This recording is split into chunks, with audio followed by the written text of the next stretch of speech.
On this video, we're going to be diving into the 4 pillars to 7 figures, and I'm saying this after building a 7-figure business and seeing real estate agents, other businesses go from 0 to 7 figures and knowing the steps to get there.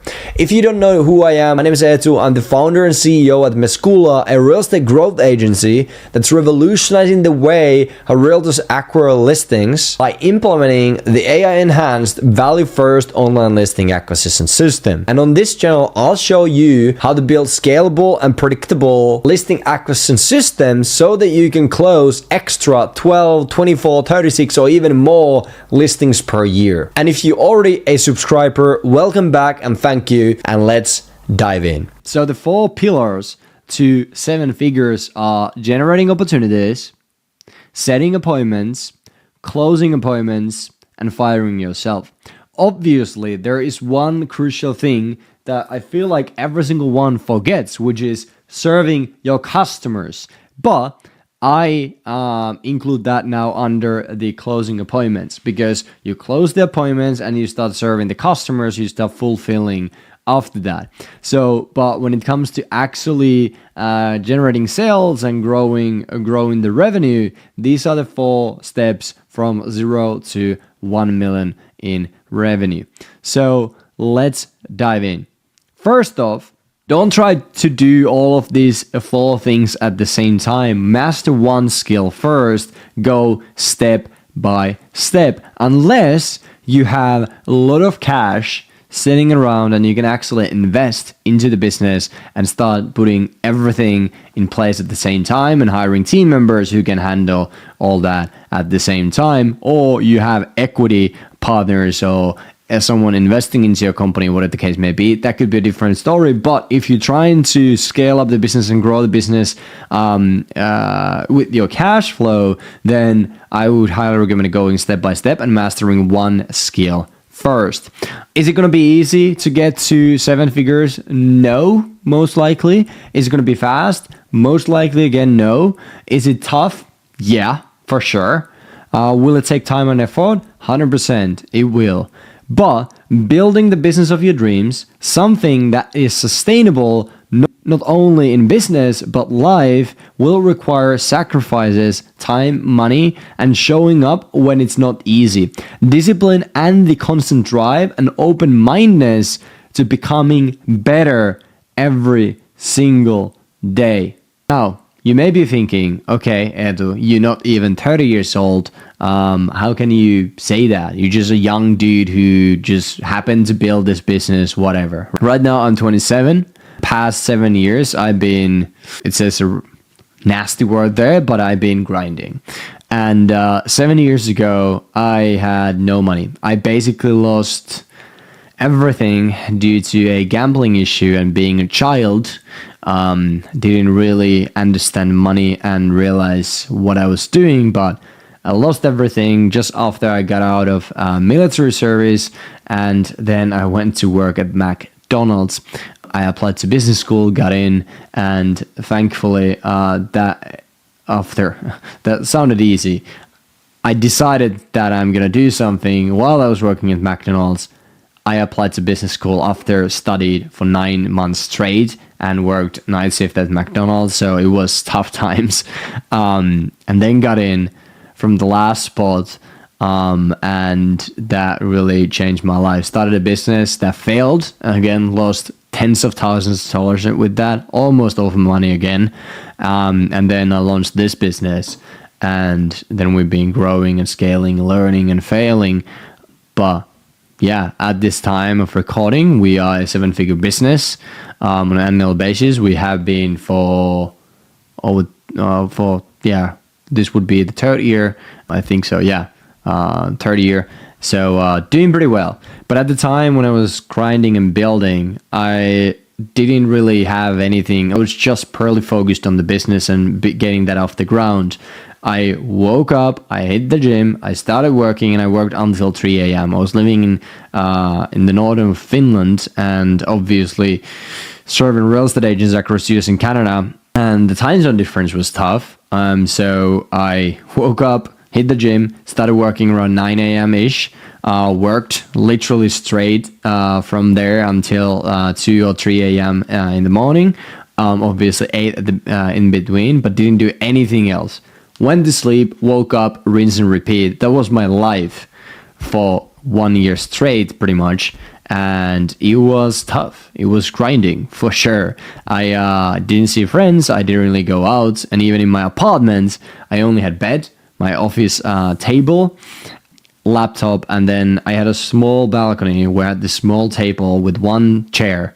And that's where I used to eat. So, and that wasn't because the reason that I had only those things wasn't because I didn't have any money at that point in time. I was doing actually pretty well in the business because it was mainly only myself at that point in time. But I knew that I needed to just focus. I really wanted to do this thing. I really wanted to build a business. I really wanted to build a team. And I really saw that we can change and revolutionize the industry because there were so many companies that were doing disservice to every agent who started with them, basically. So I really wanted to do this, and I realized that in order to grow the business, in order to make more money and help others, it requires discipline to show up and put the reps in even when I don't feel like it. And most importantly, I think I said it already, but focus. And that's what I did. And now I'm 27. Mescula is a 7-figure company, and it's only just the beginning. And also at the same time while doing this, loads of our competitors have gone down. But I have only purely focused on this business over the past, over the past few years, and then really always focused on the client success and that side of things. So like that's probably the reason why we're still here and growing. But I don't say that grinding and only focusing on, I do say focus is one thing, but I don't say that only grinding and hustling and not sleeping a lot and just like only working is the only way to build a business. That's not, and that's probably actually, not the wisest thing to do. But at the same time, I also know that it is a way to grow a business. And if you do work your ass off, you will succeed, right?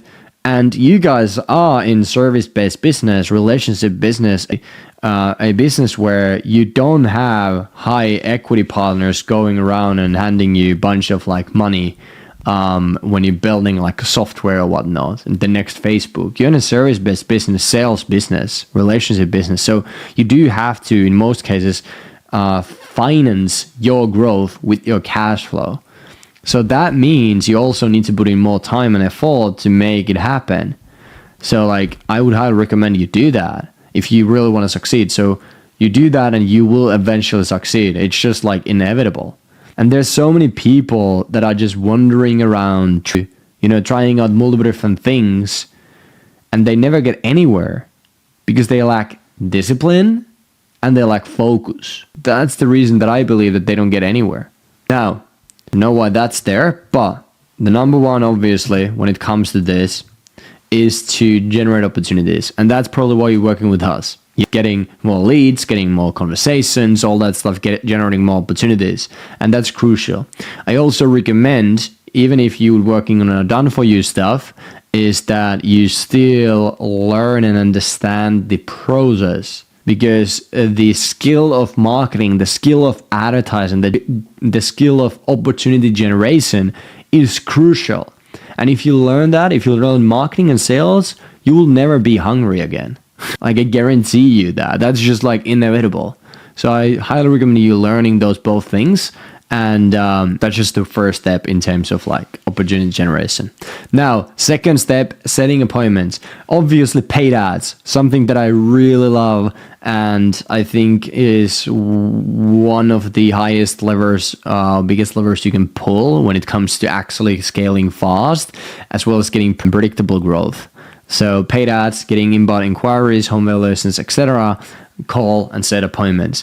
Then we obviously have other avenues as well. FISBOs, expireds, following up your past clients, your referrals, your sphere of influence, following up your leads that you have had conversations in the past, the leads that you didn't have conversations in the past, all that good stuff. Database reactivations goes in that category as well.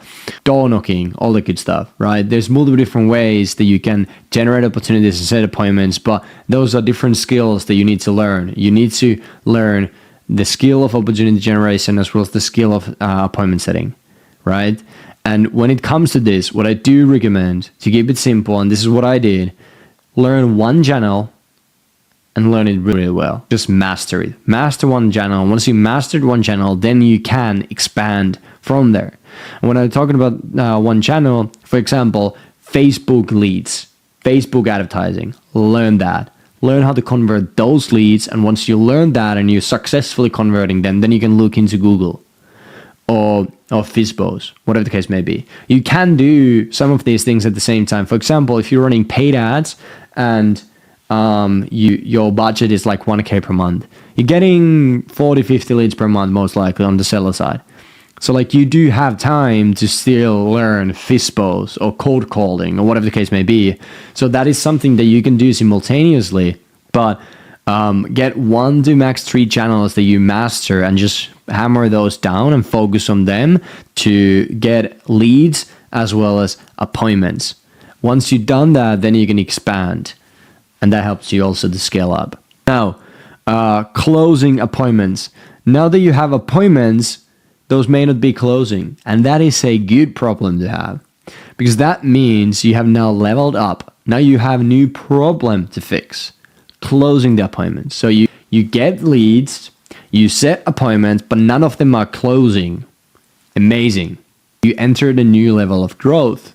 You have to learn how to close these appointments from this specific channel, whatever the channel is. For example, you have to learn how to close the appointments from Facebook leads, how to close the appointments that are coming through the Value First listing acquisition system. That is a new problem that you need to fix, and you need to learn how to, go about that. So that is a good thing to have. Problems are great, right? Because once you do that, you will find opportunities, right? And that will enable you to grow. And obviously, like our process, home evaluation, bring out value, setting a listing appointment, and then getting a listing signed. Like basic process, right? Lead to conversation to in-person CMA appointment, turning that into listing presentation closed, getting papers signed, all that good stuff. If not closed, follow-up meeting set, follow-up process dialed in, all that stuff. There's multiple different things, and that's why we have also like the support and training, right? But another skill to master: generate opportunities, skill to master, set appointments, skill to master, and close appointments, skill to master. Now, number 4, fire yourself. When it comes to this, it depends on the market. In some markets, you don't necessarily need a team to get to 7 figures if you have high value listings, basically. But in most markets, you do need a couple team members, at least to make it easier for you. So that's what I do recommend. And I do recommend hiring team members when you are trying to scale to 7 figures after you about a certain stage in your business or level in your business, because, well, first off, you don't need to always be constantly handling every single situation yourself, but you have someone else helping you out, so you can focus your time more on like, okay, how do I move the needle faster? What do I need to do to get to the next step faster? And how do I create better experience for my clients, all that good stuff? How do I move this business? How do I move the needle, right? So like once you have time to think, then you will move faster. And that's what I do. I do recommend getting a couple team members in, but not after like you are actually full in terms of that and you have actually learned the skills.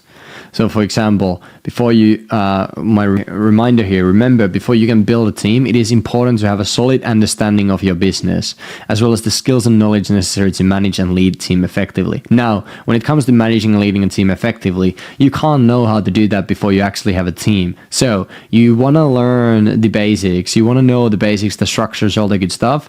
And then once you have a team, the next skill to master is leadership.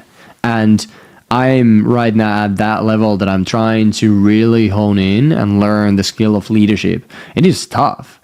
I've always been a doer, so like leading a team is something that I'm passionate about. That's amazing. But then at the same time, like, it is tough because you're not the one doing the things anymore, but you still bear all the risk in a way. So that's one thing. And then also, like, if you are a doer, if you have done this yourself from the scratch, then most likely it is tough to delegate some of the things. At least that was my big hurdle. But now it's got easier, but it's still something that I need to be focusing on and really studying and learning the leadership. Now, once you learn the skills yourself and have mastered the process, you have earned the right to start hiring team members.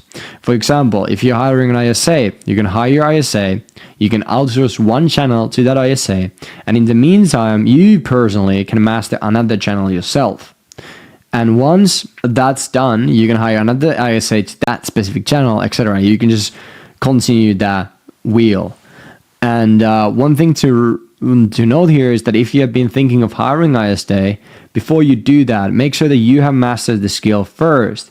Masters the skill of appointment setting from Facebook ads, for example, before you hire an ISA. If you're hiring an ISA for Facebook ad leads, you need to know the process, or you need to have someone like us to help you with that process, right? Or your ISAs with that process. But I do recommend you also understand at least the basics of the framework and the process, even if you would have money to just hire right away.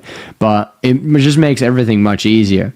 And one thing that I want to note here, the reason why I say it's crucial to understand and learn the basics and the skills yourself first is because, for example, when I'm talking about my situation right now, last week we had one team member that was vacation. He had a vacation. One of our managers. And then we had one team member who had some situations going with her family. One that was sick. So now we were left with two team members, one manager that were just gone, and then someone still has to do their job on a day-to-day basis. Now we had there was a lot of going on. So I jumped in personally. I'm like, today is the day. Now this week is the week that I need to help the team more and jump back in the trenches, right? So like it was much easier to get that done because I already knew what we need to do in order for everything to work smoothly, and I have already done it myself previously. So like even situations like that, it's much easier to get those done. And is that the best way to do it, that you jump in there? Probably not, but it helps on short term, and also it helps in the situations where you feel like something ain't working right. There's something going on. We're not hitting the goals. We're not doing X, Y, Z. We're missing this and we're missing that. Once those happen, then you can actually dive in and you can figure out where's the gap, what do we need to fix, and then fix that. And then you can get on the next problems. But you can't really do that if you haven't done it yourself first, if you don't actually understand the process and everything behind that. That's what I believe. I may be wrong, but that's at least from my perspective and what has been helpful for me personally. That's why I do recommend you mastering the skills first. Now, this is one of what I was wanted to say. When you hire an ISA, you should not hire them because you don't like calling people. You don't know how to do that. When you hire, you should have the process dialed in and hire because you need to leverage that high producing activity that's already making you money. Now, note here, I do sometimes say that when you start to hire, start from the roles that you don't like and that are not valuable. But here's the thing, like calling leads and setting appointments, it's actually valuable in most of real estate agent businesses because that's the money-making activity. So, like, if you first hire something that's making you money, I don't really recommend that. But, so you don't necessarily want to do that way. But if you are in this level that you can hire and you have learned and you don't like it, that's fine. Like, you can just start hiring and start figuring that out. But yeah, this is the same thing that I've done with my school. I did everything myself first, doing lead gen, setting appointments, closing appointments, doing the fulfillments.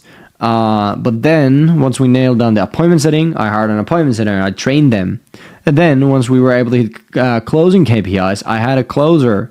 And then I started hiring team members to handle other stuff in the business, on and on and on. So I learned one thing, I outsourced it, trained them, make sure everything is working, manage them on a day-to-day basis. Next role, same thing, building a team, and that's pretty much how I did it. And what I do recommend, I found it pretty helpful. So go step by step, master the process, then start hiring, thinking of scaling up and hiring people. And you can get to pretty high numbers by yourself, by the way. If you're the one generating opportunities, or using us with that and the other stuff as well, and then you learn the skills, appointment setting, closing, and those three things, basically, and you have those three things nailed down, you can get to pretty high numbers by yourself. You don't necessarily need anyone. But if you really want to build a business and scale to 7 figures and actually have a business, you need people. Because if you don't have people and you don't have systems in place and you don't have processes in place, it's not a business. It is just a high-paying job. Because you can't go and take a vacation, right? You can't go and take a vacation and think you will still continue making money, right? So, but you can go and have a vacation if you have a team in place, if you have clear roles, if you have a clear process, if you have managers, if you have all that stuff working and they are making money, you can take a vacation, right? It's possible. But that's pretty much, how I would go about it and what I would do. But it takes time, it takes effort, it takes money to get to the level where you most likely want to be. You want to have that freedom lifestyle. You want to have the possibility to take a vacation and still make money, right? That's unfortunately something that will require time, effort, and money, and it will require people. But all that to be said, start step by step, learn the skills one by one. Some of them can obviously learn simultaneously. Just start scaling up. I think there was something that I also wanted to say, but we'll leave it for another video. So let's get it. Let's have a great day. Let's rock and roll and go set some appointments. Have a good one.